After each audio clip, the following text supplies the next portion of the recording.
ప్రార్థన చేసుకుందాం. ప్రేమగల తండ్రి, కృపగల దేవ, పరిశుద్ధమైన తండ్రి, మీ పాదములకు వందనాలు స్తోత్రం చేసుకుందాం. కృతజ్ఞత వందనాలు తెలుస్తున్నాం తండ్రి. సమయం దయచేసిన వందనాలు ప్రభా, నేను మహిమనితో ప్రవర్తన వర్షాన్ని కూడా పెంచినందుకు మేము స్తోత్రం చెల్లిస్తున్నాం. అంధకార దురాత్మ దుష్ట సైదాశిక శక్తి లేపశక్తి బలహీన సేవకుని జ్ఞాపకం చేసుకొని ఆరోగ్యాలిచ్చి ప్రభావాన్ని ఆయన పరిశుద్ధాత్మ దేవాన్ని పూరగా వాడుకోమని అనేక రహస్యాలు మరవాళ్ళు మాకు బయలుపరిచి పరిశుద్ధాత్మ నడిపింపు తప్ప స్వకీయంగా ద్వారా కానీ శోధన ద్వారా కానీ ఏమాట రాకుండా ప్రభా తండ్రి ఆత్మదేవ నువ్వే నడిపించి నువ్వే మాట్లాడి ఘనత నీ బిడ్డలకు వినగల చెవి గ్రహింపగల హృదయం దయచేయమని నాకు దయచేయమని యేసు ప్రాణంలో ప్రార్థిస్తున్నాను తండ్రి.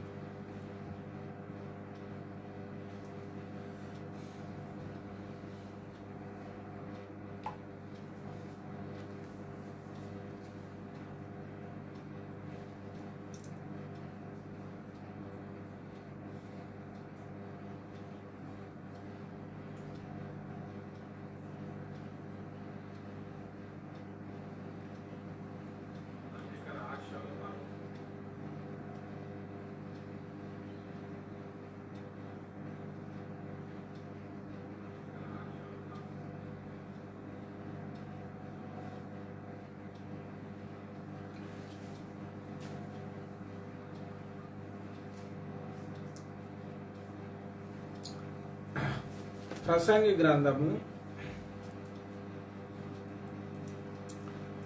గ్రంథము 5వ అధ్యాయము మరి ప్రసంగి గ్రంథము 5వ అధ్యాయం 2వ వచనం నుంచి క్షమించండి 6వ వచనం నుంచి చదువుకుందాం. ఈ దేహమును శిక్షకు లోపరుచున్నంత పని నీ నోటి వలన జరగనీయకుము. కనుక దేవుని బిడ్డలారా, మరి దేహమును మరి శిక్షకు లోనగినంత పని నీ నోటి ద్వారా జరగనీయకమంటే ఒక దేహమే కాదు, కుటుంబ కలహాలు నేను భార్య భర్తల కాడ మొదలుకుంటే మరి దేశాల వరకు అది ఒక మాటతోనే జరుగుతుందని యాకోబు పత్రికలో ఒక చిన్న నిప్పు అడవినంత తగులబెట్టినట్టే ఒక మాటతోనే ఆరంభమవుతుంది. ఎందుకంటే మన దేశాన్ని చైనా దేశపు ప్రధానమంత్రి మీరు మమ్మల్ని ఢీ కొట్టలేరు అన్నందుకే యుద్ధానికి పూనుకోవాల్సి వచ్చింది మొన్న. కనుక ఆ ఒక్క మాటతోనే అదంతా అయింది. కనుక దేవుని బిడ్డలారా చూడండి, ఇప్పుడు జనసంఖ్యల ప్రపంచంలో చైనా భారతదేశమే గొప్పది. యుద్ధం వచ్చింది అనుకోరు, ఒక్క మాటతో యుద్ధం వస్తే ఏమైతే చెప్పండి, ఆ 1 కోట్ల మంది ఆ దేశంలో ఈ దేశంలో ఇది అయిపోతుంది. కనుక మనం నోరు కాసుకోవడం మంచిదని, మనము నోటికి వచ్చినంత మాట్లాడితే అది మనకు శిక్ష కావచ్చు. ఇంకొక విషయం ఇక మేము చదివియే కానీ ఇప్పుడు మీకు తెలుసు, ఎందుకంటే చాలా మంది దైవజనులు దాన్ని ఇన్ని ఉంటారు. ప్రకటన గ్రంథంలో 21:8 అబద్ధీకులు నరకానికని. కనుక మాటల వలన నరకం అవుతుంది, మాటల వలన శిక్షలు వస్తాయని మనం అర్థం చేసుకుంటే చాలు. ఇక నేను దాన్ని మనం ఇంకా నూతన వంశంలోనికి వెళ్దాం. దేహమును శిక్షకు లోపరుచున్నంత పని నోటి వలన కలగనీయకము. అది పొరపాటు చేత జరగనని దూత ఎదుట చెప్పకము.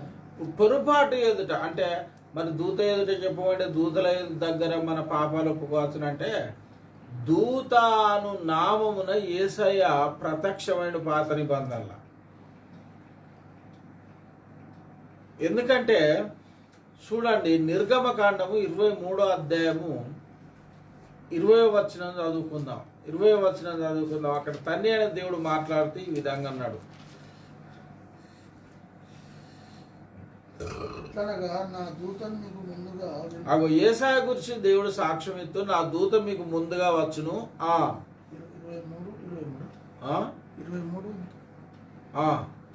23 అధ్యాయం 20వ వచనం.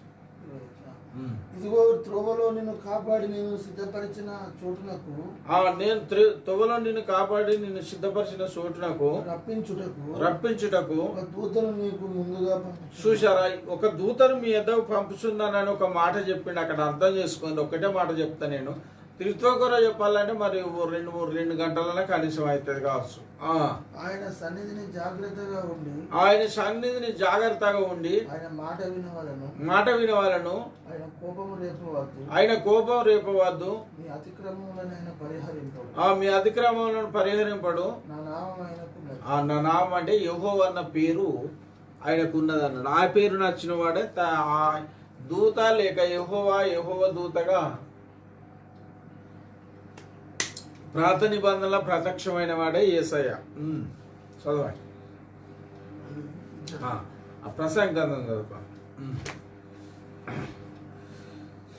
అది పొరపాటు చేత జరిగినని దూత కాబట్టి మనం ఎప్పటికప్పుడు పశ్చాత్తాపడి దేవుని ఎదుట దేవుని పాదముల దగ్గర నా నోరు ఈ విషయంలో జారిపోయింది, నేను వ్యర్థమైన మాట మాట్లాడిన తండ్రి అని మనం సరి చేసుకొని ఒప్పుకొని నోరు కాసుకొని బతకడమే మనకు క్షేమకరం. కానీ ఇక మన నోటికి వచ్చినదంతా మాట్లాడితే ప్రయోజనం ఏమి కూడా లేదు. అది పొరపాటు చేత జరిగినని దూత ఎదుట చెప్పకుము. నీ మాటల వలన దేవునికి కోపం పుట్టించి. చూసారు, ఇంకొక విషయం ఏంటంటే మన మాటల వలన దేవునికి కోపం పుడుతుందట. బాగా అర్థం చేసుకోండి. మనం ఏదో వ్యభిచారం చేస్తేనే దేవుడు కోపపడతాడు, త్రాగుతూనే కోపపడతాడు, ఏదో పేకాడుతూనే కోపపడతాడు, ఏదో నరహత్య చేస్తేనే కోపపడతాడు. అది కూడా కోపం, అది కోపం, అది ఇంకా భయంకరమైన కోపం అనుకోండి. కానీ మన మాటలు కూడా ఇష్టం వచ్చినట్టు నోరు జారి బూతులను విసర్జించమన్న దేవుడు మనం బూతులు మాట్లాడినప్పుడు దేవుడు మన మీద కోపపడటానికి అవకాశం ఉంటుంది. ఇంకొక మాటలో చెప్పాలంటే దేవుడు మనల్ని శిక్షించడానికి కూడా అవకాశం ఉంటుంది. చాలా మంది విశ్వాసులు నోరు కాసుకోరు, నోటికి వచ్చిందే మాట్లాడతారు. నేను మొన్న చెప్పినా కదా, అడ్డజల్లు బూతులు మాట్లాడుకున్న ఆ బూతులన్నా చీలు చెప్తారు. నాకేం అర్థం కాదు, వీళ్ళకి ఏం భయం ఉన్నట్టు చెప్పండి. గనుక మనం ఇష్టం వచ్చినట్టు బూతులు మాట్లాడినా దేవుడు మన మీద కోపపడతాడని. ఇంకొక విషయం, నీ మాట వలన నీ దేహమునకు శిక్ష కలుగునంత పని చేసుకోకమన్నాడు కదా. అంటే మన దేహాన్ని దేవుడు శిక్షిస్తాడు. మనం దేవునికి దుఃఖకరమైన బాధాకరమైన బూతులు మనకి ఇష్టం వచ్చిన మాటలు మాట్లాడితే దేవుడు మన దేహాన్ని శిక్షించడానికి అవకాశం ఉన్నది కనుక శిక్షించుతాడని, దేవుడు కోపపడతాడని, కోపానికి వస్తాడని మనం ఇక్కడ అర్థం చేసుకోవాలి. నీ మాటల వలన దేవునికి కోపం పుట్టించి నీవేళ కష్టమును వ్యర్థపరుచుకునేది. అందుకే రోగాలు వచ్చుడు, హాస్పిటల్ పోవుడు, ఆ తర్వాత డబ్బులు హాస్పిటల్లో పెట్టుడు, కష్టం వ్యర్థమవుడు, మనం సరిగా నౌకరి చేసుకోలేకపోవడం, ఆ నౌకరి చేసుకున్న పైసలు కూడా హాస్పిటల్లో పాలవడం, ఇదంతా నోరు కాసుకోకపోవడం వలనే అవుతుందని అక్కడ వాక్యం చెప్తాను, నేను కాదు. మళ్ళా మీరేమని అనుకున్నారు, వీడంతా సండే స్కూల్ పిల్లల బోధ చేస్తానేంది, ఆ మాత్రం అర్థం కాదా మనకు బైబుల్ చదువుతానని మీరు అనుకోకుండా. ఎందుకంటే దేవుడు ప్రసంగి గ్రంథం నేను వచనం చెప్పడానికి దేవుడు ప్రసంగి గ్రంథం గురించి దర్శనం ఇచ్చిండని చెప్పిన కాబట్టి అది సండే స్కూల్ పిల్లల వాక్యమైనా, అది మర్మమైనా, అది ఏదైనా మరి చెప్పవలసి వస్తుంది దేవుడు బయలుపరిచినంత వరకు. కనుక మనం అర్థం చేసుకోవాలి, చాలా కష్టాలు మంది ఈరోజు వ్యర్థమవటానికి, నౌకరి చేసుకునే విధంగా చేసుకునే శక్తి లేకపోవటానికి, తర్వాత చేసుకున్న కష్టం వ్యర్థమై హాస్పిటల్లో పాలవటానికి మనం మాట్లాడే భయంకరమైన బూతులే కొన్నిసార్లు హేతువై దేవునికి కోపం పుట్టించి దేవుడు మన దేహాన్ని శిక్షించేలాగున చేస్తానని. ఇంకొక విషయం చెప్పాలా, ఇది ఎంతటికైనా దారి తీయవచ్చు. ఇప్పుడు కొరింథీ పత్రికల మనం రొట్టె తీసుకుంటాం, అన్ని సంఘాలకి అది తెలిసిన విషయం అనుకోండి. రొట్టె తీసుకునేటప్పుడు అక్కడ దేవుడు అన్నాడు, అంటే ఇప్పుడు ఈ మాట గలవదు అది, కనుక మీలో అనేకులు బలహీనులు, రోగులున్నాయి, చాలా మంది మృత్యు నొందుతారు అన్నాడు.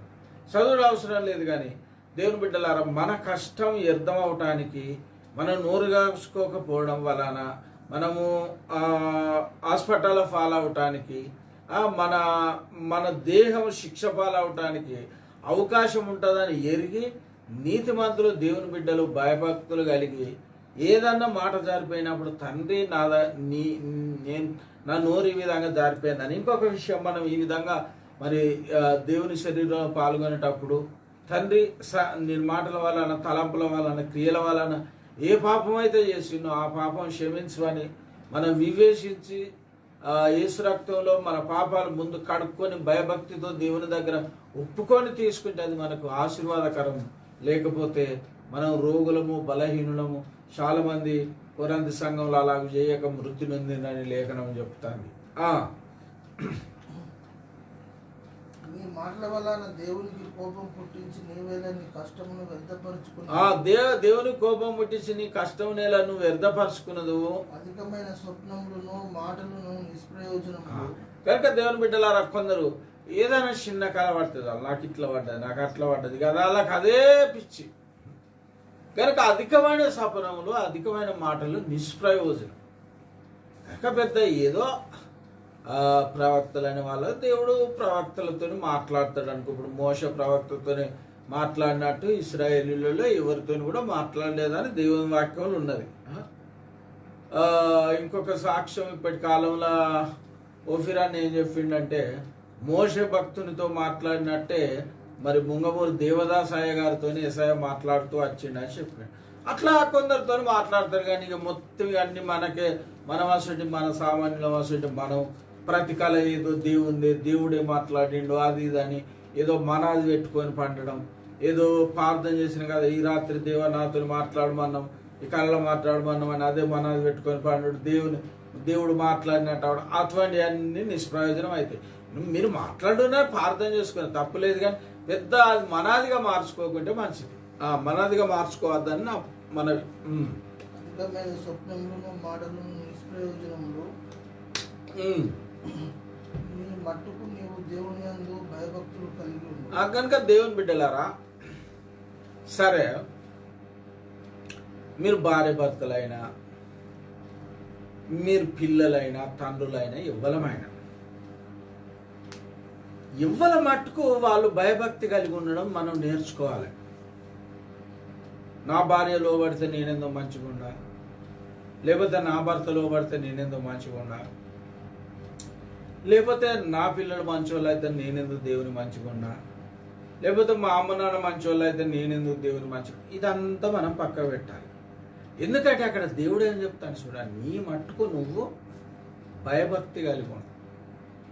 ఇక చదువుడు అవసరం లేదు. నూతన నిబంధనలో కూడా ఏం రాయబడ్డదంటే, భయముతో వణుకుతో మీ సొంత రక్షణను కాపాడుకోండి అని ఉన్నది.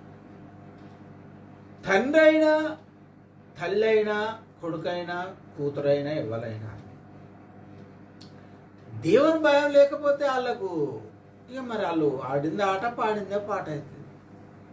కనుక ఎవ్వల మట్టుకు వాళ్ళము మనకు దేవుని భయం ఎంత ఉన్నదో, మనం దేవుడు చూస్తాడని ఎంతవరకు నమ్ముతానమో, దేవునికి ఎంత భయపడతానమో, మన మట్టుకు మనం కనీసం మనం భయభక్తులు కలిగి ఉండడు. అది మనకు శ్రేయస్కరం, మేలుకరం, క్షేమకరం. నీ మట్టుకు నీవు దేవుని యందు భయభక్తులు కలిగి ఉండును. ఒక రాజ్యమందు బీదలను వాదించుటయు, ధర్మమును న్యాయమును బలాత్కారము చేత మీరుటయు నీకు కనబడిన ఎడల దానికి ఆశ్చర్యపడకుండా. కనుక దేవుని బిడ్డలారా, ఇక ఇప్పుడు బీదలకు అన్యాయం జరిగేది అనేది, అధికారులు ప్రభుత్వం చేయవారు బీదలను హింసించడం అనేది అది మామూలుగా ఆ కాలంలో జరిగిందని సొలొమోన్ చెప్తాను. ఈ కాలంలో కూడా జరుగుతుంది. ఇప్పుడు చూస్తాను కదా, ఉత్తరప్రదేశ్లో దళితులను చంపుడు, అది చేసుడు, ఇది చేసుడు, ఇవన్నీ చూస్తారు కదా. కనుక మరి అట్లనే అధికారం ఉన్నోళ్ళు అట్లా చేస్తారు అని ఉన్నది. అయితే ఇంకో మాట కూడా రాయబడి ఉన్నది. ఒక రాజ్యమందు బీదలను బాధించుటయు, బీదలను బాధించుటయు, ధర్మమును న్యాయమును బలాత్కారము చేత మీరుటయు, న్యాయమును బలాత్కారం చేత ధర్మమును మీరుటయు నీకు కనబడిన ఎడల దానికి ఆశ్చర్యపడవలసిన అవసరం లేదు. ఎందుకంటే అలాగ చేసే రాజులు కొందరు ఉంటారని మనం అర్థం చేసుకోవాలి. అధికారులు లేక రాజులు అట్లా చేసేటోళ్ళు కొందరు ఉంటారని. అధికారం నొందిన వారి మీద మరి ఎక్కువ అధికారం నొందిన వారు ఉన్నారు. అంతే కదా, అధికారం నొందిన వారి మీద ఇప్పుడు చూడండి, ఎమ్మెల్యేలు ఉన్నారు, ఎమ్మెల్యేల కంటే అధికారం పొందిన వాళ్ళు మంత్రులు, మంత్రుల కంటే అధికారం పొందిన వాళ్ళు ముఖ్యమంత్రి, ముఖ్యమంత్రి కంటే అధికారం గల ప్రధానమంత్రి. అట్లా ఒకళ్ళ మీద ఒకళ్ళ కంటే అధికారం పొందిన వాళ్ళు ఉన్నారు, లేరని కాదు. అది ఇప్పుడు జరిగింది, అప్పుడు జరిగింది. అప్పుడు ప్రధానమంత్రులు అనేటోళ్ళు రాజుల కింద ఉండేటోళ్ళు సొలొమోను కాలంలో. అధికారం పొందిన వారి మీద మరి ఎక్కువ అధికారం పొందిన వారు ఉన్నారు. మరియు మరి ఎక్కువ అధికారం పొందిన వాడు వారికి పైగా ఉన్నాడు. ఏ దేశంలో రాజు భూమి పైగా ఉన్నాడంటే ఇక దేవుడు అనే మనం అర్థం చేసుకోవచ్చు. ఏ దేశంలో రాజు భూమి విషయమై శ్రద్ధ పుచ్చుకును, ఏ దేశంలో రాజు భూమి విషయమై శ్రద్ధ పుచ్చుకును, ఆ దేశమునకు సర్వ విషయంలో ఎందుకు మేలు కలరు.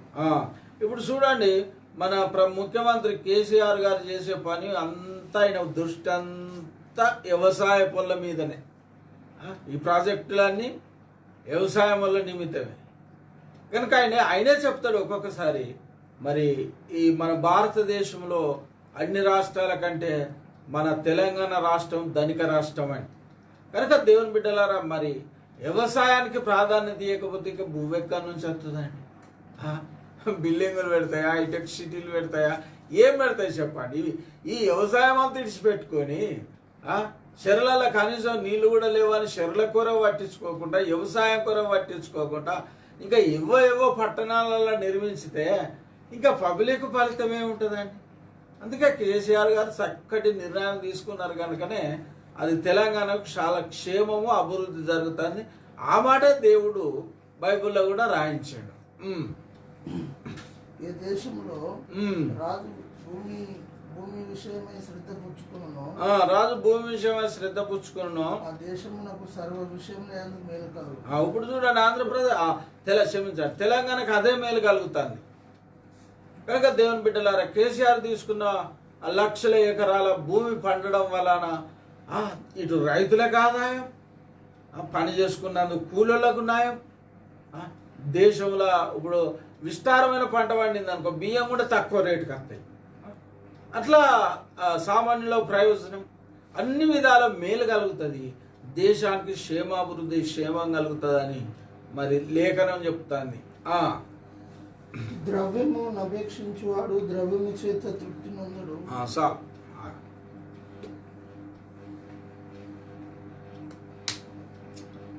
ద్రవ్యమును అపేక్షించువాడు ద్రవ్యం వలన తృప్తి పొందడు.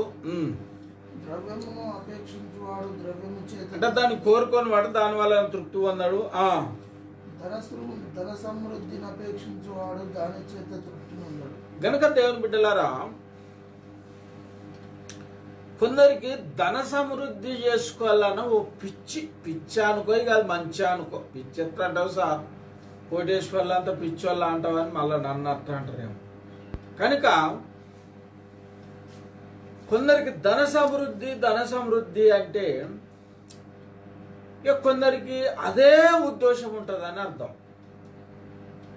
సరే, ఈ ధన సమృద్ధి విషయంలో లేఖనం ఏం చెప్పింది, వాక్యం ఏం చెప్పింది అన్నది మనం అర్థం చేసుకోవాలి. సరే చదువు బాబు, ఇప్పటి వచనమే చదువు. ద్రవ్యమును అపేక్షించువాడు ద్రవ్యము చేత తృప్తి పొందడు. ద్రవ్యమును అపేక్షించువాడు ద్రవ్యం వలన తృప్తి పొందడు. ధన సమృద్ధిని అపేక్షించువాడు దాని చేత తృప్తి పొందడు. ధన సమృద్ధిని అపేక్షించువాడు, కోరుకునివాడు దాని వలన తృప్తి పొందడు. తృప్తి ఎందుకు పొందడు అంటే ఇక చెప్తా వినండి.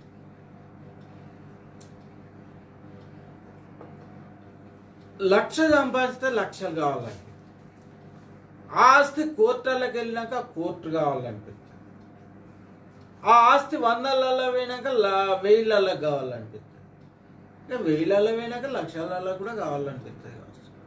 అట్లా తృప్తి లేక అది ఎంతైనా మొత్తం మీద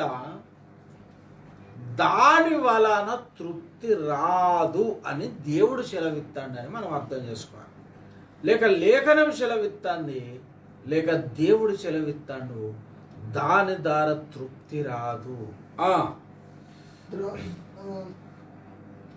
ధన సమృద్ధిని అపేక్షించువాడు దాని చేత తృప్తిని పొందడు ఇది వ్యర్థమేనాట.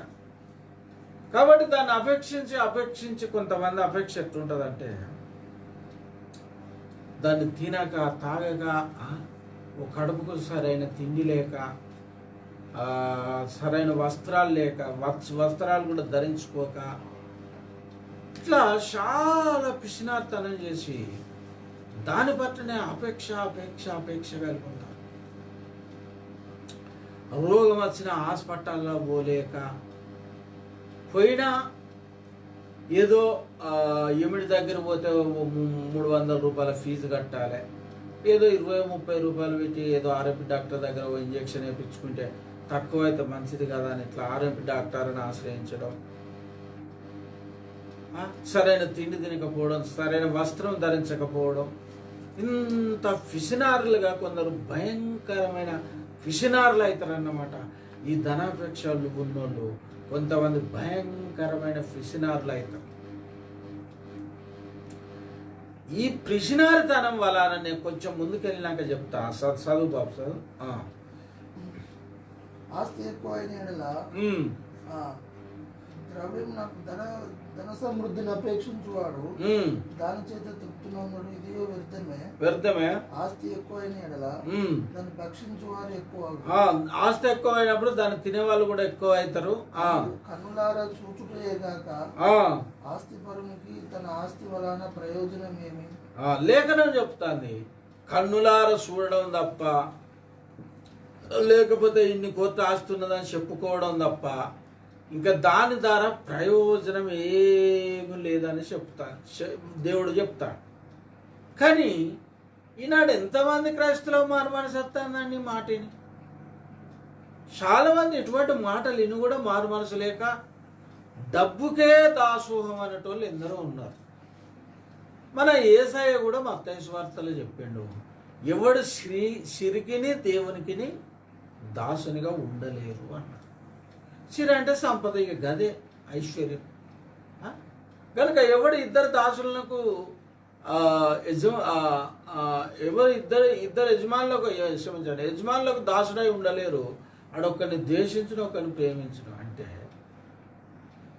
నువ్వు ఇక్కడ ఐశ్వర్యాన్ని ప్రేమించుతానవా, దేవుణ్ణి పక్కకు పెట్టినట్టు. ఇక ద్వేషించడమే అనుకోను.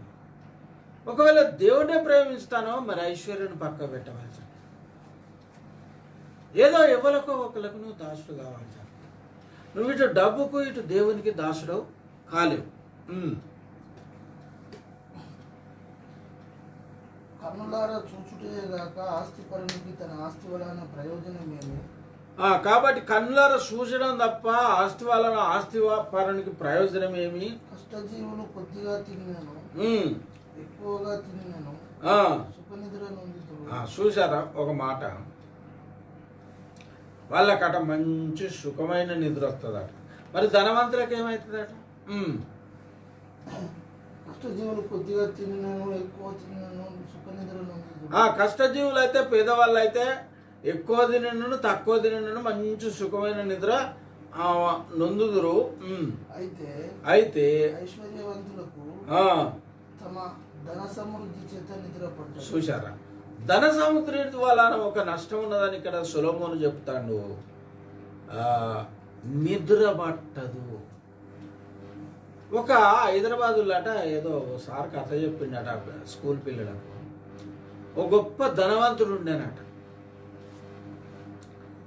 ఈ ధనవంతుడు మరి దొంగలు వచ్చి దొంగిలించదురు, ఏమి చేసేదరు అని ఆయనకి ఎన్నడూ నిద్ర పట్టడం లేదట. ఆయన ఇంటి ముందు ఒక పేదైన ఉండడట, మంచిగా హాయిగా పాటలు పాడుకుంటూ సంతోషంగా ఉంటూ ఉన్నదానిలో తింటూ మంచిగా హాయిగా నిద్రపోతాడట. వీడేమో ఇంత గరీబుడై పేదవుడై ఉండి వీడు ఇంత సుఖ నిద్ర నొందుతాడు, మరి నాకేమో నిద్ర పట్టడం లేదని ఆ ధనవంతుడు ఏం చేసిండటనంటే కొంచెమంతా డబ్బు మూటగట్టుకొచ్చి వీడికి ఇచ్చిండట. వీడికి ఇచ్చిన వాళ్ళే వీడు తన మంచం కింద పెట్టుకొని పన్నాడట. అంటే వీడికి నిద్ర పట్టడం లేదు. ఎందుకంటే దొంగలు వస్తారాయి దొంగలు అత్తరయ్యిందని వీనికి నిద్ర పట్టాడు. అప్పుడు ఈయనకి నిద్ర పట్టకపోవడం పేదోనికి మొదలైంది. వాడేం చేసిండట, అయ్యా నీ ధనం వద్దు, నువ్వు వద్దు అని అందానికి పోయి అప్పగించాడు. అందుకే దేవుని వాక్యం చెప్తాను, ధన సమృద్ధి వలన నిద్ర పట్టం. ఇంకొకటి దాని వలన తృప్తి కూడా రాదని లేఖనం చెప్తాను. అందుకే ఈనాడు తృప్తి లేని బతుకులు. ఇంకొక విషయం, ఇప్పుడు డాక్టర్గా పాపం పేషెంట్ల నిమిత్తం టైంకు తినలేక, టైంకు వండుకోలేక కష్టపడ్డట్టు కొంతమంది వ్యాపారస్తులు టైంకు తినలేరు. వ్యాపార గిరాకీని బట్టి,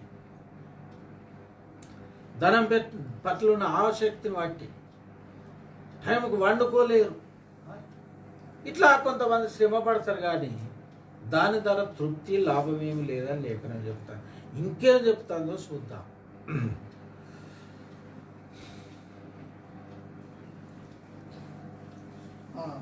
అయితే ఐశ్వర్యవంతులకు తమ ధన సమృద్ధి చేత నిద్ర పట్టదు. ఐశ్వర్యవంతులకు తన ధన సమృద్ధి వలన నిద్ర పట్టదు. సూర్యుని క్రింద మనసునకు ఆయాసకరమైనది ఒకటి జరుగుటని సూచితుంది. ఆ సూర్యుని కింద ఆయాసకరమైనది జరుగుటని నేను ఒకటి సూచితుంది. ఏదనగా ఆస్తి గలవాడు తమ ఆస్తిని దాచిపెట్టుకొని, బాగా వినండి, ఆస్తి గలవాడు తన ఆస్తిని దాచిపెట్టుకొని తనకు నాశనం తెప్పించుకుని. బాగా వినండి, ఇక ఈ ఆస్తులు భయంకరంగా దాచుకొని, ఓ పిల్లలకు కూడా మంచి బట్టలు కొనియక, వాళ్ళు కూడా బట్టలు మంచి ధరించలేక, సరైన తిండి లేక, ఇటువంటి బతకడం వలన ఇటువంటి వాళ్ళకు నేను కాదు చూడండి, నన్ననద్దు, నాశనం కలుగుద్దాట. ఆ నాశనం ఏందో ఇప్పుడు మీకు బైబిల్లోనే నేను చూపెడతా. అటువంటి వాళ్ళకు నాశనం కలుగుద్దాట. ఆ నాశనం ఏందో ఒక వచనం చదివినాక నేను బైబిల్లో చూపించుతా. ఆస్తి గలవాడు తన ఆస్తి దాచిపెట్టుకొని తనకు నాశనం తెప్పించు. కాబట్టి ఆస్తి గలవాడు ఆస్తి దాచిపెట్టుకొని నాశనం తెప్పించుకొను.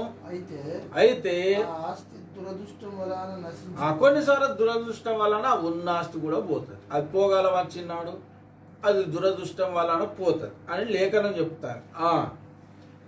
దురదృష్టం వలన నశించిపోను. అతడు పుత్రుడు గలవాడైనను అతని చేతిలో ఏమీ లేకపోను. పుత్రుడు గలవాడు కొడుకులు గలవాడైనను ఏం లేకపోను. ఏ ప్రకారముగా తల్లి గర్భం నుండి వచ్చను ఆ ప్రకారంగానే తాను వచ్చినట్లే దిగంబరిగానే మరలపోను. కాబట్టి ఒకటి ధనవంతునికి ఉద్దేశించి రాస్తూ, ధనం వలన సంతృప్తి కలగదని, దాన్ని చూసుకొని బ్రతకడం తప్ప ఇంకా తిని బ్రతకడం ఏం లేదని అదొక్క మాట చెప్పండి సొలొమోను. తర్వాత ఏమన్నాడంటే ధనం దాచుకోవడం అనేది నాశనం అని కదా, నాశనం అని చెప్పిండు. తర్వాత ఏం చెప్పిండంటే నువ్వు చచ్చిపోయేటప్పుడు నాయన దిగంబరిగా, అంటే బట్టలు లేకుండానే నువ్వు తల్లి గర్భం నుంచి ఎలాగత్తానవో అలాగనే బట్టలు లేకుండా నువ్వు దిగంబరిగానే వెళ్ళిపోతావని చెప్పాడు. ఈ మాట క్రైస్తవ సోదరులైనా ఎన్నోసార్లు దేవుని సేవకుల దారింటారు. ఈ దేవుని సేవకుల దారి విన్నా, ఏదిన్నా మనం చదివినా మనం విన్నా, ఈ ధనాపేక్షల బతికే విశ్వాసులు ఉన్నారు. ఒక మాటలో చెప్పాలంటే సేవకులు కూడా ఉన్నారు. ధనమే నీకు దేవుడైతే నీకు నెమ్మది ఉండదని ఒకటి మాత్రం గుర్తు చేసుకో. నీకు నాశనం తప్పదని రెండోదిగా గుర్తు చేసుకో.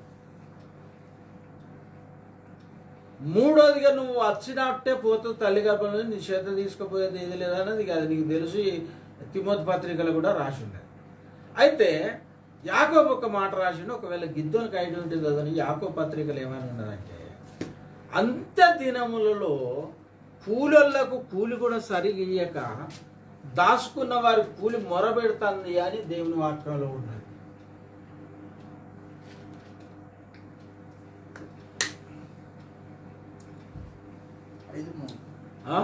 ఐదు 5వ అధ్యాయం 3వ వచనం చూడండి. యాకోబు పత్రిక ఇప్పుడు 1వ వచనం. 5వ అధ్యాయం 1వ వచనం నుండి. క్షమించండి, 5వ అధ్యాయం మొదటి నుంచి 1వ వచనం నుంచి చూడండి.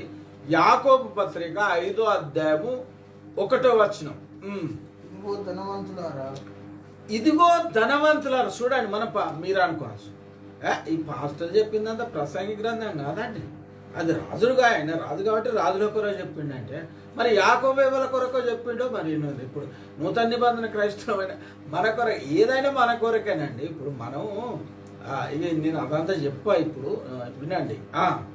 ఇదిగో ధనవంతులారా, ఇదిగో ధనవంతులారా, మీ మీదికి వచ్చేటి ఉపద్రవములను గూర్చి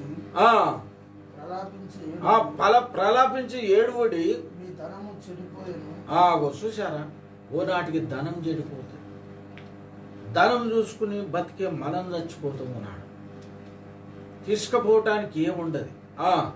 మీ ధనం చెడిపోయేను, మీ వస్త్రములు చిమ్మట కొట్టినవాయను, మీ వస్త్రములు చిమ్మట కొట్టినవాయను, మీ ధనం చెడిపోయాను, మీ బంగారమును మీ వెండి తుప్పు పట్టినవి, మీ బంగారమును మీ వెండి తుప్పు పట్టినది అంటే నాశనమైన వాటి తుప్పు మీ మీద సాక్ష్యముగా ఉండి, తుప్పు మీ మీద సాక్ష్యంగా ఉండును. అగ్ని వలె మీ శరీరములను తినివేయును. అగ్ని వలె తినివేయనంటే అది కూడా నాశనం చేయుననే అర్థం. అంతే దినములయందు, అంత దినములయందంటే యేసయ్య రాకడ దినములయందని అర్థం. ఇప్పుడు మనం ఆ దినాలలోనే ఉన్నామని చాలా మంది క్రైస్తులకు, బోధకులకు అందరికీ తెలిసిన విషయమే.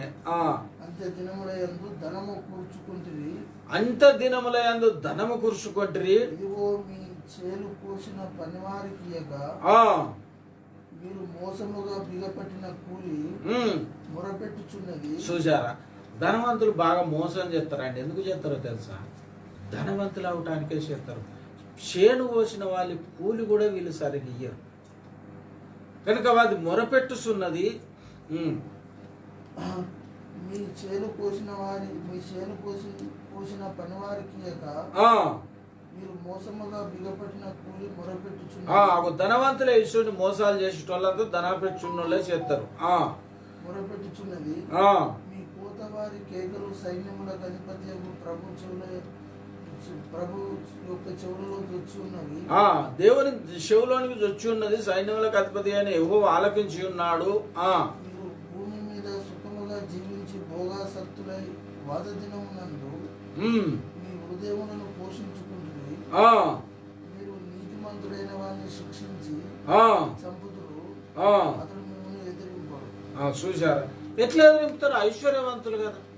కనుక దేవుని బిడ్డలారా, మీరు అంత దినములలో ధనము కురుచుకుంటుంది, అది తుప్పు పట్టును, అది నాశనం. మీకు ఒక విషయం చెప్తా బాగా, ఇక్కడ ఏంటండి, యేసయ్య ఒక మాట చెప్పిండండి, దశంభాగిని దరిద్రులు వినుండ్రు.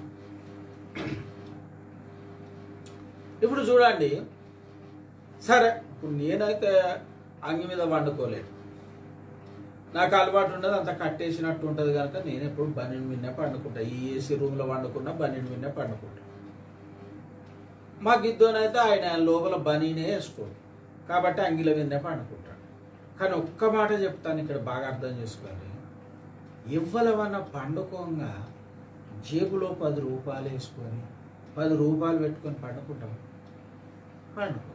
ఎందుకు పండుకో అంటే పండుకునేటోని జేబులో 10 రూపాయలతోనే అవసరం లేదు, 100 రూపాయలతోనే అవసరం లేదు, 1000 రూపాయలతో కూడా అవసరం. అదే మనం స్నానం చేసి సరే టిఫిన్ చేసాం, భోజనం చేసాం, బయటికి వెళ్తాను అనుకోని, అప్పుడు మన జేబులో కొన్ని పైసలు వేసుకొని పోతాం, కొన్ని డబ్బులు వేసుకొని పోతాం. ఎందుకు వేసుకొని పోతాం? బయటికి పోయేవానికి ఇక కొంచెం మోటు భాషలో సాగుతున్నది. కానీ నేను చెప్తా, దొడ్డి పోయేటోని మీద కూడా ఏకాన పైసలు ఉండాలని వెనకటికి సామెత ఉన్నది. ఏకానంటే మన 4 పైసలు కావచ్చు, అట్లుంది. కనుక దేవుని బిడ్డలారా, మనం బయటికి వెళ్ళేటప్పుడు మరి ఏ దోస్తు కలుగుతాడో, ఎక్కడ టిఫిన్ చేయవలసి వస్తుందో, ఎక్కడ చాయ్ తాగవలసి వస్తుందో, ఇంకా కొంచెం దూరం ప్రయాణం అయితే ఏదైనా హోటల్లో భోజనం చేయవలసి వస్తుందో, అవసరం కనుక మనం బయటికి వెళ్ళేటప్పుడు తప్పనిసరిగా డబ్బులు వేసుకొని వెళ్తాం. ఇప్పుడు యేసయ్య చెప్పిండు ఒక మాట, మత్తయి సువార్త 6వ అధ్యాయం 19వ వచనం చదువుదాం.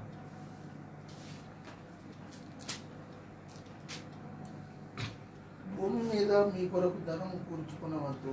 ఇప్పుడు ఏమన్నాడు యాకోబు? ఏమన్నాడు? వాళ్ళ వెండి తుప్పు పట్టిందట, బంగారము తుప్పు పట్టిందట, నాశనం అయిపోయిందట. ఇక్కడ యేసయ్య ఇంకొక కోణంలో నుంచి చెప్తాడు, దొంగలు దొంగిలించి కన్నం వేసి దొంగిలెదరు ఇక్కడ ఉంటే. భూమి మీద మీ కొరకు ధనము కూర్చుకునవద్దు. ఇక్కడ చిమ్మటను తుప్పును తినివేయును. ఇక్కడ చిమ్మటను తిప్పును ఆ ధనాన్ని తినివేయనని యేసయ్య మొదగాలే చెప్పాడు. యాకోబు ఇంతకుముందు ఆ మాట చెప్పాడు. దొంగలు కన్నం వేసి దొంగలకు అన్నం వేసి దొంగిలెదరు. పరలోకమందు మీ కొరకు ధనము కూర్చుకునుడి. అతడి చిమ్మటను తుప్పైన దాన్ని తినివేయదు. ఇంకొక విషయం, ఇప్పుడు నేను చెప్పిన ఉదాహరణ మీకు అర్థమైందా? పండుకునేటప్పుడు జేబులో 10 రూపాయలు వేసుకొని అంగి మీద వండుకునేటోళ్ళు ఎవ్వరు కూడా పని చేయలేరు. కానీ బయటికి వెళ్ళాక వేసుకుంటాం. ఎన్ని డబ్బులైనా జేబులో పెట్టుకుంటాం. ఎందుకు అంటే అవసరం. బయటికి వెళ్ళేటువంటి డబ్బు అవసరం. ఇక్కడ యేసయ్య ఏం చెప్పింది? ఈ మాట అర్థం అవడానికే నేను ఈ ఉదాహరణ చెప్పాను. మీరు పరలోకముల ధనము సమకూర్చుకోనండి, లేక సమకూర్చుకోను అంటే అర్థమైంది, పరలోకం పోయేటోనికి ధనం అవసరము అని అర్థం.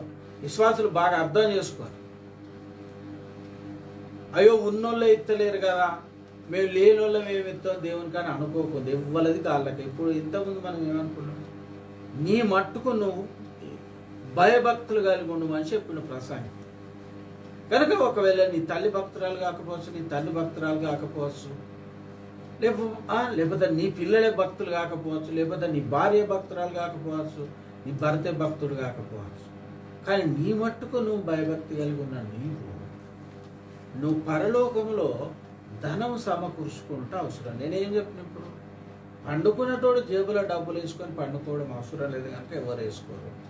కానీ డ్రెస్ వేసుకొని బయటకు పోయేటప్పుడు మాత్రం బీరువా కాడికి పోవడం ఏందో, తాళం తీసడం ఏందో, జేబులో కొన్ని డబ్బులు వేసడం ఏందో, పోవడం ఎందుకు అవసరం కాబట్టి.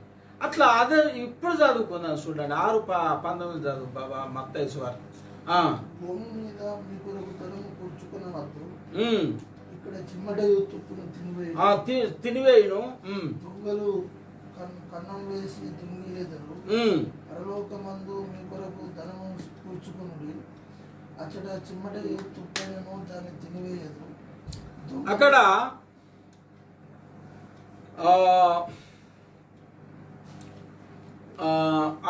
పరలోకంలో ధనం సమకూర్చుకోండి అంటే పరలోకంలో మనకు అవసరమైనది. ఇంకొక విషయం, ఇప్పుడు ఇక మనం విమానాలు ఎక్కినా ఎక్కకపోయినా చదువుకున్న వాళ్ళందరికీ తెలిసిన విషయమే.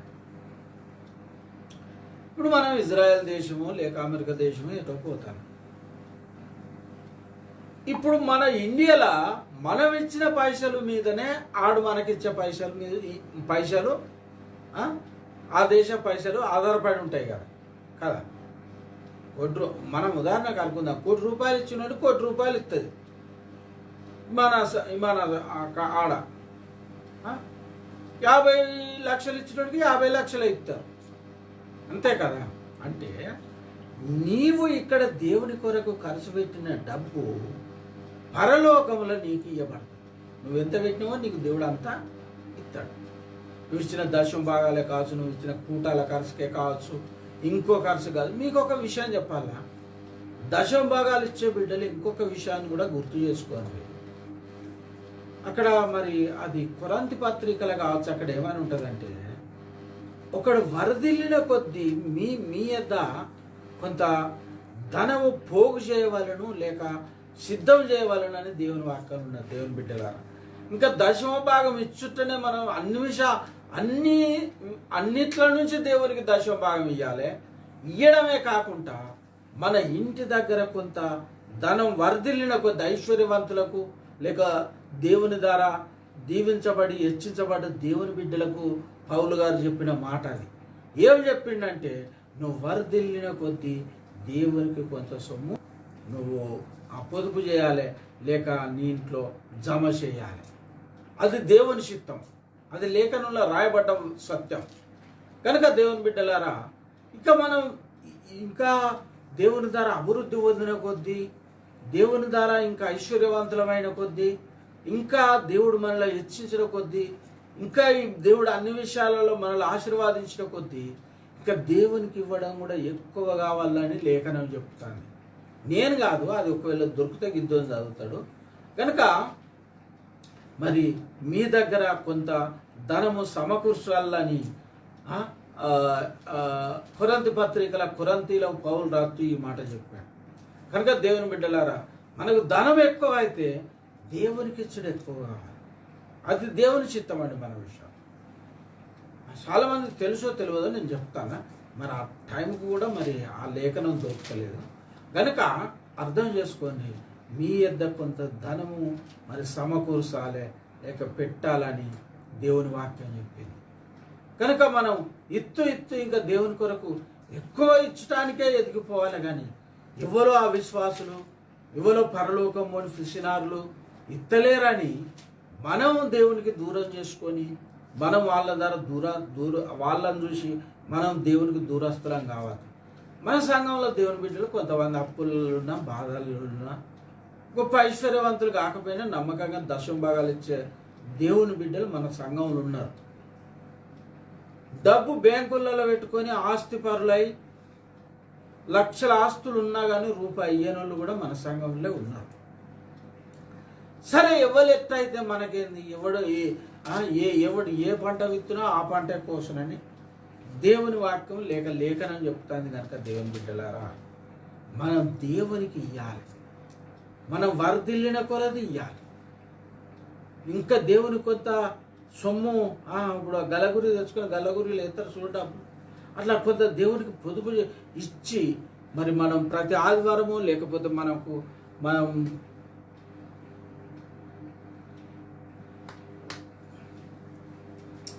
అనుకున్నంత డబ్బు సమకూర్చినప్పుడు, మనం ఎంత కావాలనుకుంటాం అంత అయినప్పుడు మనం దేవునికి ఇవ్వడం అనేది అది మనకు ఆశీర్వాదకరం. మన తండ్రి అయిన దేవుని ఆజ్ఞ. మనం దశమ భాగం కానీ ఇంకా సరిపుచ్చుకోలేకుండా మనం మొదటి కొరింథీ పత్రిక 16వ అధ్యాయము 2వ వచనం చూడండి. దేవుని బిడ్డలారా, ఇది మంచిగా చూడండి, నేను డబల్ చెప్తాను. మొదటి కొరింథీ పత్రిక 16వ అధ్యాయము 2వ వచనమా 2వ వచనం. ఇక చూడండి దేవుని బిడ్డలారా, నేను వచ్చినప్పుడు చందా పోగు చేయకుండా ప్రతి ఆదివారమున మీలో ప్రతి వాడును తాను వర్ధిల్లిన కొలది. చూసారా దేవుని బిడ్డ, ఇది బాగా అర్థం చేసుకోండి. ఇప్పుడు చూడండి, ఇప్పుడు సింగపురాణ కొంతమంది దేవుని బిడ్డలు భూనిందాల నుంచి పోయి మంచిగా దేవుడు స్లాపీని ఇచ్చాడు. దేవుని స్తోత్రం కలుగును కాక. అది దేవుడు మిమ్మల్ని వర్ధిల్ల చేసిన విధానం. ఇప్పుడు ఒకవేళ మమ్మల్ని కూడా దేవుడు కరుణించి ఒకవేళ మాకు స్లాపీని ఇస్తే మంచిదే. ఎందుకంటే మాకు ఈ రేకుల షెడ్డు ఉరిసిన కొద్దీ సింగపురపుల పరిస్థితి మేము జ్ఞాపకం చేసుకుంటాను. వాళ్ళ పని అయితే మంచిగా అయిందని. అటు గిద్దోనలో గూనీళ్ళు ఉరవడం, ఇటు నాకు ఈ రేకులు ఇల్లు ఉరవడం, ఇదంతా మిమ్మల్నే జ్ఞాపకం చేసుకుంటాను. కనుక దేవుని బిడ్డలారా, మీరు ఒక నేర్చుకోండి. ఇక్కడ నిన్ను దేవుడు వర్ధిల్ల చేస్తాడా, అయితే నువ్వు ఎదగాలి. నువ్వు ఇవ్వడంలో కూడా దశమ భాగానికి మించి ఇవ్వాలి. నువ్వు కొంత నీంత సమస్య, ఏదో రూపాయి వేసిపోవడం కాదు. ఏదో చర్చకచ్చిగా నేను దశమ భాగం ఇస్తాను కదా, నా బాధ్యత గాడిక అనుకోకు. ఇది కూడా లేఖనమే. దేవుడు విశ్వాసులైనా దశమ భాగాలు ఇచ్చే నీతిమంతులైనా దేవుని బిడ్డలైనా దేవునికి లోబడే దేవుని మీకు దేవుడు ఆజ్ఞాపించుతాడు. అక్కడ చూడండి దేవుడు ఏం మాట్లాడతాడో, పరిశుద్ధాత్మ దేవుడు ఏం మాట్లాడతాడో చూడండి. నేను వచ్చినప్పుడు చందా పోగు చేయకుండా ప్రతి ఆదివారం కొంతమంది ఏమంటారంటే శనివారం పెట్టాలండి. అది మనకు పాత నిబంధనలు దేవుడు చెప్పిండు కదా, విశ్రాంతి దినం అంటే శనివారం అట. మరి ఈ ఆదివారం అని వీళ్ళకి ఎందుకు అర్థం కాదు, మరి మనకు అర్థం కాదు. అక్కడ పౌలు స్పష్టంగా చెప్తాంటే ఆదివారం అని ఉన్నదా లేదా? ఉన్నది కదా. మళ్ళీ శనివారం ఆరాధన చేయాలని అసొంటి వాళ్ళని మీరు గల్మ కూడా దొక్కని దౌర్భాగ్యులు. నేను వచ్చినప్పుడు చందా పోగు చేయకుండా ప్రతి ఆదివారమున మీలో ప్రతి వాడును తాను వర్ధిల్లిన కొలది తన యొద్ద కొంత సొమ్ము నిల్వ చేయవలెను. చూసారా, కొంత సొమ్ము ఎవరి కొరకు నిల్వ చేయాలి? మరి దేవుని కొరకు చేయాలి. దేవుని కొరకు చేయాలండి. ఎవరి కొరకు చేయాలి? మరి దేవుని కొరకు చేయాలి. చేసి దేవుని దేవునికి మళ్ళా మనకిష్టమైనప్పుడు మనం పోగు చేసినవి తీసుకొచ్చి మన చర్చిలో ఇచ్చేయాలి.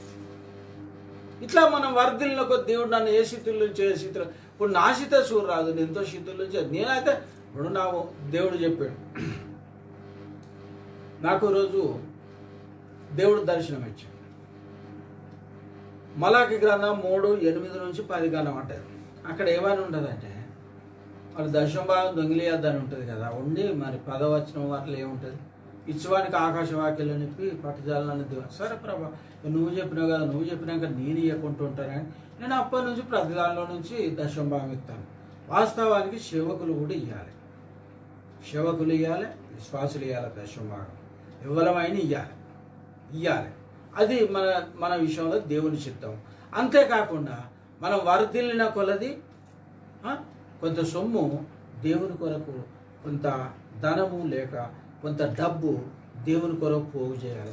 నువ్వు వర్ధిల్లి చూసుకోవా? నీకు ఒకప్పుడు ఏ జీతం ఉండే, ఇప్పుడు ఏ జీతం ఉన్నది. నీకు ఒకప్పుడు ఎసొంటి ఇల్లు ఉండే, ఇప్పుడు ఎసొంటి ఇల్లు ఉన్నది.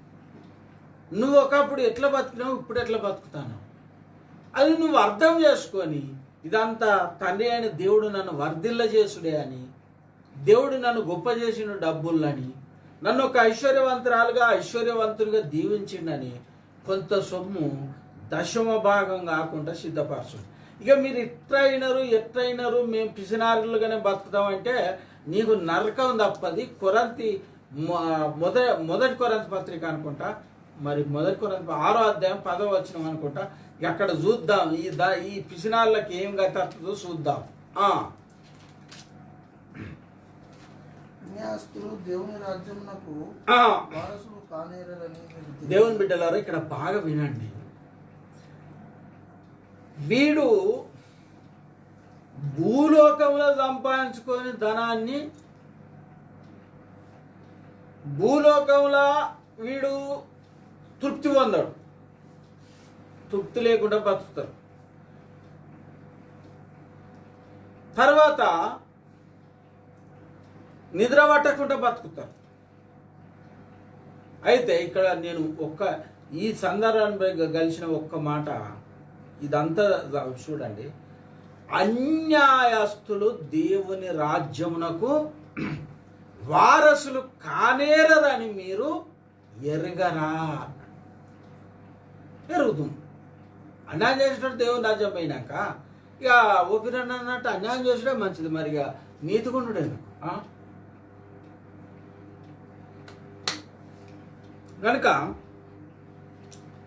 కనుక అన్యాయస్తులు దేవుని రాజ్యం చేరరు అన్నాడు.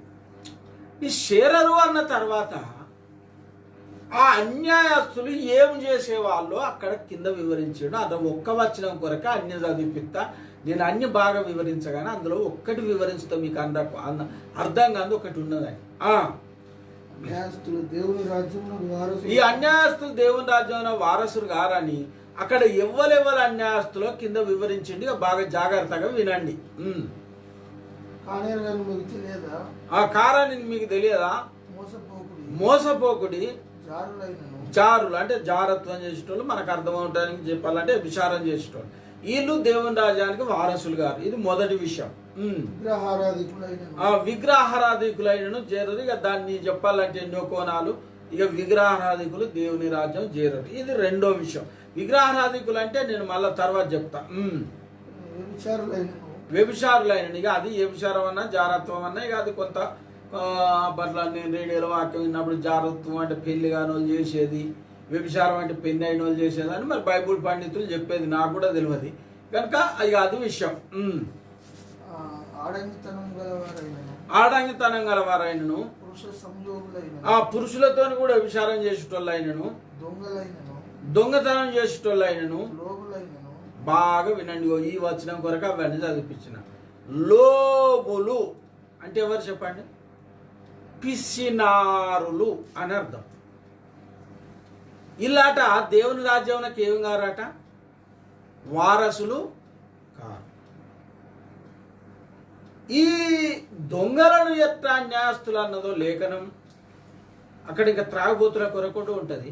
త్రాగుబోతులను ఎట్లా అన్యాస్తులు అన్నదో లేఖనం, వ్యభిచారులు అన్యాస్తులను ఎట్లా అన్నదో లేఖనం, పిసినారులను కూడా గదే అన్యాస్తులని లేఖనం వెళ్తాను. ఇక బాగా వినండి, ఇది చెప్పడానికి అవన్నీ చదివించడం మన అంశం ఇలా దీని మీద కదా. గనుక దేవుని బిడ్డలారా ఇక ఆలోచించండి. లోపులైనను అంటే పిసినారులకు దేవుని రాజ్యంలో స్థానం లేదు. ఇక బాగా వినండి, మీకు అర్థమయ్యేటట్టు చెప్తే ఇప్పుడు చూడండి. ఒక ఇద్దరు అన్నదమ్ములు ఒక ఇంట్లో నివసిస్తాను అనుకో, అంటే వేరు రూములలో నివసిస్తాను. ఆయనకు ఉన్నారు భార్య పిల్లలు, ఈయనకు భార్య పిల్లలు ఉన్నారు అనుకోండి. ఒక్క అన్న పోయి ఒక తమ్ముని మీద కోర్టులో, మా తమ్ముడు బాగా పిసినారండి, సరైన బట్ట కట్టలేడు, సరైన తిండి తినలేడు, బాగా పిసినారోడు, పైసా ఖర్చు పెట్టలేడని ఒక కోర్టులో పోయి కేసేసాను. ఈ లోకంలో జరిజాన పట్టించుకుంటాడా? అవురా, ఆడ పిసినారైతే నీకేంది, ఆడ సొమ్ముకాడు దొరా, అది ఆనిష్టం అంటారు. కనుక లోకంలో ఏ కోర్టు కూడా పట్టించుకోదు. ఇప్పుడు చూడండి, మన దేశంలో ప్రపంచంలో మరి 200 పైగా దేశాలు ఉన్నాయి. 200 పైగా దేశాలు ఉన్నాయంటే 200 పైగా రాజ్యాంగాలు కూడా ఉంటాయి. ఒక్కొక్క రాజ్యాంగానికి ఒక్కొక్క విషయంలో పొంతనుండదు. ఇప్పుడు చూడండి, మన దేశంలో ఓపెన్ అన్న చెప్పాడు, మన దేశంలో విడమ వైపు సైడ్ ఇచ్చుడు రైట్ అయితే అమెరికా దేశంలో కుడివైపు సైడ్ ఇచ్చుడు రైట్ అని అట్లుంటాయి అన్నట్టు. కొన్ని ఆపోజిట్గా ఉంటాయి. ఎట్లున్నా పిసినారుని అరెస్ట్ చేసే దేశం అయితే ఎక్కడ లేదు. ఉన్నదా చెప్పండి? పిసినారు లేని దేశం ఉన్నదా? పిసినారు లేని సంఘం ఉన్నదా? క్రైస్తవ సంఘం ఉన్నదా చెప్పండి? పిసినారు లేని దేశం ఉంటుందా చెప్పండి? తప్పకుండా ఉంటుంది. కానీ ఏ కోర్టు కూడా, ఏ దేశం కూడా, ఏ దేశ రాజ్యాంగం కూడా పిసినారితనం తప్ప అని చెప్పది. కానీ దేవుడు చెప్తాడు. ఇది మీకు ఇదంతా అర్థం కావాలని నేను చెప్తాను. ఇదంతా అర్థం కావాలని మీకు చెప్తాను. ఒక వ్యభిచారి ఎట్లా పరలోకం పోడో, ఒక త్రాగుబోతే ఎట్లా పరలోకం పోడో, ఒక ఆడంగితనం గలవాడు ఎట్లా పరలోకం పోడో, ఒక పురుష సామ్యోగులు అంటే పురుషులతో వ్యభిచారం చేసేటోళ్ళు ఎట్లా పోరో, అలాగుననే పిసినారైన నువ్వు అని తెలుసుకో. అది ఇవాళ మన అంశం, పరిశుద్ధాత్మ దేవుని నడిపింపు. కనుక దేవుని బిడ్డలారా, నువ్వెంత పిసినారిగా బతుకుతాను, నువ్వు పిసినారివి కావా? కాకపోతే మంచిది. అయితే దేవాన్ని నన్ను పిసినారితనం నుంచి విడిపించు. నువ్వు నమ్మకంగా దశం భాగమే, నువ్వు వర్ధిల్లిన కొద్దీ నాది ఒకప్పుడు ఏమస్థితి అనుకోవాలి. ఇప్పుడు చూడండి, నేను ఒకప్పుడు మీ సింగపూర్ సేవకు వచ్చి నడిచొచ్చినప్పుడు, ఆ సేవ చేసినప్పుడు నడిచొచ్చి సేవ చేసిన అప్పుడు సందనపురాన 40 రూపాయల కానుకలు పడేది, సింగపూరాన 6 రూపాయలు 5 రూపాయలు పడేది. అట్లా నడిచొచ్చినాక కొద్ది రోజులు దేవుడు సైకిల్ ఇచ్చిన తర్వాత యాక్టివ్గా బండి ఇచ్చిండు. ఇప్పుడు ఇవాళ రేపు దేవుడు కరుణించితే దేవుడి సిద్ధమైతే కారు ఎత్తాడు. ఇప్పుడు నన్ను క్రమక్రమంగా వర్ధిల్ల చేసినట్టే కదా, మిమ్మల్ని కూడా క్రమక్రమంగా చేస్తాడు. ఇంకొక విషయం, ఈ క్రమక్రమంగా చేసుడు అనేది విశ్వాసులను, నీతిమంతులను, దేవుని బిడ్డలను దేవుడు క్రమక్రమంగా వర్ధిల్ల చేయడం అనేది దేవుని విధానం అనుకోండి. ఎందుకంటే అది ఆదికాండంలో ఉంటుంది. ఒకవేళ గిద్దోనికి ఐడియా ఉంటే మరి ఇప్పటి వాక్యం లెక్క పరిశుద్ధాత్మ దేవుని కృపంటే చూద్దాం. అక్కడ మన ఇది ఇసాకు కొరకు ఏం రాయబడ్డదంటే, క్రమక్రమంగా ఆ మనుషుడు గొప్పవాడాయను.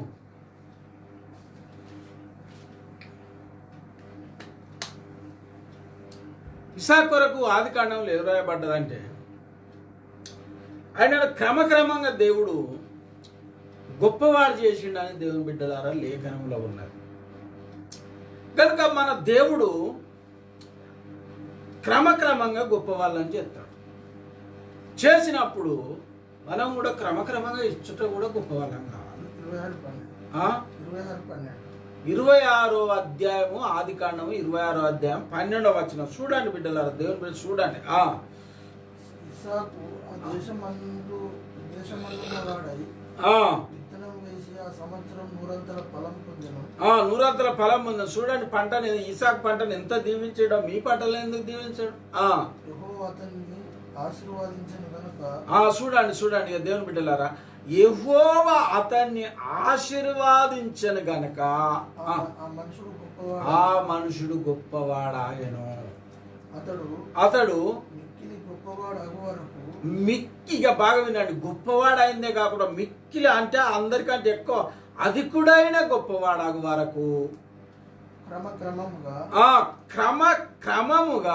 అభివృద్ధి పొందుతూ ఇక బాగా వినండి, క్రమక్రమంగా ఏమైందట? అభివృద్ధి పొంద. ఇప్పుడు ఆయన ఎవరు దీవించినని బైబుల్లో ఉన్నది? దేవుడు దీవించిండని ఉన్నది. దేవుడు దీవించిన వల్ల ఆయన ఏమైందని ఉన్నది? గొప్పవాడైందని. దేవుడు ఎలా దీవించిండని ఇసాకునున్నది? క్రమక్రమ. ఇప్పుడు చూడండి, మన చంద్రపురం చర్చి డామరట్టలతో మొదలైంది. డామరట్టలు పోయి సిమెంట్ రేకులైంది. సిమెంట్ రేకులై పోయి గూన చర్చి అయింది. ఒకవేళ రేపు దేవుడు కరుణించితే స్లాబ్ చర్చి కూడా అవుతుంది. అట్లా దేవుడు క్రమక్రమంగా మనుషులను అది గొప్ప చేసే విధానం. మీకు కూడా కొన్నిసార్లు సాక్ష్యం చెప్పిన, మరి దేవుడు దినాకర రూపంలో కలలో వచ్చి నువ్వు గొప్పవాడవుగమ్ము, నిన్ను దేవుడు గొప్పవానిగా చేశానని 3 మాటలు చెప్పి దేవుడు వెళ్ళిపోయాడు. కనుక దేవుని బిడ్డలారా, మనల క్రమక్రమంగా విశ్వాసులు నీతిమంతులు అందరూ ఆలోచించుకోండి. మనల క్రమక్రమంగా దీవించడం అనేది దేవుని విధానం. అట్లా దేవుడు నిన్ను గొప్పవాణ్య కాదు, మిక్కిలి గొప్పవాణ్ణి చేస్తాడు. ఇసాకుని చేసి, ఇసాకు దేవుడే నీ దేవుడు, నా దేవుడు. అబ్రాహాము, ఇసాకు, యాకోబుల దేవుడే నీ దేవుడు, నా దేవుడు, మన దేవుడు. కనుక మనలో కూడా అట్లా చేస్తాడు. కానీ ఒకటి మర్చిపోకొని క్రమక్రమంగా వర్ధిల్లిన కొద్ది భ్రష్టులై కొందరు పోతే భక్తులై కొందరు నిలబడతారు. అదే మీకున్న ఆశీర్వాదం, దేవుని స్తోత్రం. కొందరు భ్రష్టులు అవుతారు. బాగా వర్ధిల్లిన కొద్ది ఒక ఆయన కట దేవుడు ఒక్క షాప్ ఇచ్చిండట. ఒక షాప్ ఇచ్చిన వాళ్ళే ఒకటి పోయి మంచిగా చర్చికి వచ్చిండట, 2 అయినాయట. మంచిగా చర్చికి వచ్చిండట, 3 అయినాయట. అట్లా 7 అయినాయట. 7 అయిన వాళ్ళే చర్చికి బంద్ అయింది. ఓ రోజు పాస్టర్ గారు పోయిందట. ఏం సార్ మీరు చర్చికి వస్తలేరంటే, నాకు షాపులు 1 పోయి 2 అయినాయి, 2 పోయి 7 అయినాయి అంటే, ఒక రోజు ఒక్కటి చూసుకున్నాను చర్చికి ఎప్పుడు రావాలని. ఆ పాస్టర్ అన్నాడట, మరి ఈ 7-4 నాశనం కావాలని ప్రార్థన చేయాలా అన్నాడట. ఇక అట్లా ఒప్పుకుంటారు రావాలని. ఇక అత్తనాను ఏమో అన్నాడట. కనుక దేవుని బిడ్డలారా, కొందరు అభివృద్ధి అయిన కొద్దీ దేవుణ్ణి పక్కకు పెడతారు, కొందరు వర్ధిల్లిన కొద్దీ దేవునికి ఎక్కువ ఇస్తారు. ఆ బాటలో మీరు ఈ వాక్యం వినే బిడ్డలు ఉండాలని మరి నేను ఆశపడుతూ చెప్తాను. కనుక దేవుని బిడ్డలారా, మనం నిన్నేం దేవుడు అప్పు తెచ్చి ఇవ్వంటలేడు, నిన్ను పేదో నీ ఇల్లా మీ ఇవ్వంటలేడు, నీ భూమి మీ ఇవ్వంటలేడు. నువ్వు వర్ధిల్లిన కొలది కొంత సొమ్ము. ఇక దేవుని న్యాయమాన్యమా మీరే యథార్థంగా ఆలోచించుకోండి. నువ్వు న్యాయవంతుడు అయితే దేవుని న్యాయాన్ని అర్థం చేసుకుంటావు. ఇక అన్యాయస్తులకు దేవుడు కూడా అర్థం కాడు. కనుక ఎందుకంటే మోసతో దేవుడు అన్నాడు, నా మంచితనం అంతా నీకు బయలుపరిచేదని అన్నాడు. దేవుని బిడ్డలారా, దేవుని మంచితనం మనకు అర్థం కాదు. ఒకప్పుడు మనది ఎటువంటి స్థితి, ఇప్పుడు దేవుడు మనల్ని ఎటువంటి స్థితికి నడిపించాడు. ఇప్పుడు మనం ఏమై ఉన్నాం? ఆ పౌలు గారు అన్నట్టు అది దేవుని కృప వల్లనే అయి ఉన్నాం. కనుక దేవుని బిడ్డలారా, దశమ భాగం ఇచ్చుడే కాకుండా కొన్ని దశమ భాగానికంటే ఎక్కువ ఇవ్వడం, వర్ధిల్లిన కొద్ది పోగు చేసుకొని. నీ ఇల్లు గుడిసె కాడ మొదలైందా? గుడిసె పోయి గూనిల్లు అయిందా? గూనిల్లు పోయి బిల్డింగ్ అయిందా? ఎంత వర్ధిల్ల చేసిండో ఒకసారి ఆలోచించుకో. నీ జీతం ఎన్ని వేల కాడ ప్రారంభమై ఎంతవరకు వచ్చింది ఒకసారి ఆలోచించుకో. నువ్వు ఒకప్పుడు ఎంత జీతగాను ఈనాడు కొందరు 70,000, 1,70,000 జీతగాలు కూడా. ఇప్పుడు విమానం డ్రైవర్కు ఎంత 2 లక్షలు ఏముంటుందట. కనుక నువ్వు ఎట్లా వర్ధిల్లినావు, ఎట్లయినావు, నీ స్థితి నీకు తెలుసు, నీ పరిస్థితి నీకు తెలుసు. నేను ముగింపులోనికి వస్తానా? దేవుని కృప వలన ఆరోగ్యం సహకరించకపోయినా పరిశుద్ధాత్మ దేవుడు గంట చెప్పేటట్టు వాడుకున్నాడు. పోయిన వారం చాలా ప్రాబ్లం అయింది కనుక అర్ధగంట చెప్పిన, మరొకవేళ ఆడికే దేవుని చిత్తం కూడా కావచ్చు. కనుక దేవుని బిడ్డలారా, మీరు మరి ఇక నా మీద ఏం కోపం మీకు లేకపోతే నా నిమిత్తం తప్పకుండా, నా ఆరోగ్యం నిమిత్తం తప్పకుండా ప్రార్థన చేయండి. ప్రార్థన చేస్తే నేను ప్రతి వారం ఈ వాక్యం 1 గంట చెప్పాలని దేవుని కృపను బట్టి నిర్ణయం చేసుకున్నా. అది అలాగున్న పరిశుద్ధాత్మ దేవుడు కొనసాగింపజేసి నీతో మాతో అందరితో మాట్లాడినట్లు దేవుడు నాకు జ్ఞానము గాక్ష ఆయుధారోగ్యాలు ఇచ్చినట్టు ప్రార్థన చేయండి. దేవుడు నాకు బయలుపరిచినంత ఈ గ్రంథంలో నుంచి మీకు చెప్పగలను. నేను మొత్తం ఇక అరార్కమూర్తి లేకనే చెప్పాలంటే నేను సర్చిపది జన్మలు ఎత్తినా అది నాకు సాధ్యం కాదు. నాకు బయలుపరిచినంత దేవుడు, ఎందుకంటే ప్రసంగ గ్రంథం మొదలు పెట్టమన్నాడు కనుక పెట్టినంతలో చెప్తా, అర్థమైనంతలో చెప్తాను. అర్థం కాదని చెప్పలేను కనుక నా కొరకు ప్రార్థన చేయను. ఇంకా వాక్యం కూడా బయలుపరిచేటట్టు ప్రార్థన చేయను. నా ఆయుధారోగ్యాల నిమిత్తం అయితే మరి వాక్యానికి ఆటంకం కాకుండా నాకు గిద్దలకు మాకు మంచి ఆరోగ్యం ఇచ్చేటట్టు దేవుని ప్రార్థించండి, దేవుని ప్రార్థన చేయండి. దేవుడు మిమ్మల్ని ఆశీర్వాదించి వర్ధిల్ల చేయను గాక. ప్రార్థన చేసుకుందాం. ప్రేమగల తండ్రి, కృపగల దేవ, పరిశుద్ధమైన కన్న తండ్రి, నీ పాదములకు వందనాలు, స్తోత్రములకు కృతజ్ఞత వందనాలు చెల్లిస్తున్నాను తండ్రి. నీ వాక్యం ద్వారా నాతో మాతో మాట్లాడినావు ప్రభా. నాయన నీకు వందనాలు. ఈ వాక్యం నాలో మాలో ఫలింపజేయమని, అంధకార సైతాన్ని చీకటి శక్తులు లయపరచమని, దుష్టుడు ఎత్తుకపోకుండా మా వాక్యం సమృద్ధిగా నివసించినట్టు కృప చూపమని, అంధకార సైతాన్ని చీకటి శక్తులు లయపరచమని ప్రభా తండ్రి, తన కొరకు నీ శక్తి బలం ప్రేరేపణ నడిపింపు అంతని వాటి సమస్త ఘనత మహిమ ప్రభావాలు నీకే చెల్లిస్తూ ప్రభా అనేక లేఖనాలు దొరకబట్టి తండ్రి నాయన మరి బయలుపరిచి గిద్దుల ద్వారా సాధించిన తన ఆ బిడ్డను ఆయన భార్య పిల్లలను దీవించి మాకు ఆయురారోగ్యాలతో నీ చిత్త ప్రకారంగా వాడుకుంటూ ఇంకా లేఖనాలు చెప్పినప్పుడు నాకు గుర్తు లేకుండా చెప్పినప్పుడు టక్కన తీసి చదవడానికి ఆ బిడ్డ కన్నా సరైన జ్ఞాపక శక్తి నాకు జ్ఞాపక శక్తి ఇచ్చి జ్ఞానం ఇచ్చి వాడుకోమని యేసు ప్రాణాలు ప్రార్థిస్తున్నాం తండ్రి. ఆమేన్. తండ్రి అయిన దేవుని ప్రేమ, కుమారుడు అయిన యేసుక్రీస్తు కృప, పరిశుద్ధాత్మ దేవుని అమృత సహవాసం మనకు దేవుని అందరికీ సదత్తుడని కాపాడు సంరక్షించుగా. ఆమేన్. మంచిది. అందరికీ వందనాలు.